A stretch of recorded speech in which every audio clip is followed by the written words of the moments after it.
ให้เป็นออฟไลน์กดเมนูไปที่คำว่า emulation ครับ กดดาวลงมา2ทีนะครับแล้วก็เลือกไปที่ Thai Option ครับ แล้วดาวลงมาพี่จะเลือกเป็น Space ก็ไปที่ Space เปิด ครับผมแล้วก็ดาวลงมาก็เลือกเป็น Visible ครับ ตัวนี้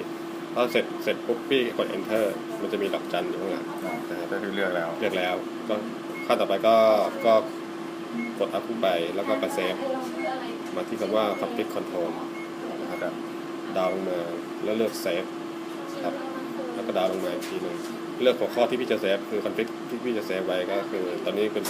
15ก็เลือก Enter มันจะมีดอกจัน เราใช้ชื่อว่าใช่ครับตอนนี้คือเซฟที่15 15ก็ enter ไปเลย Enter ไปเลยครับมันก็จะขึ้นว่า Save Value เนี่ยเซฟ ก็เสร็จ ครับเสร็จแล้วครับ โอเคงั้นเดี๋ยวพี่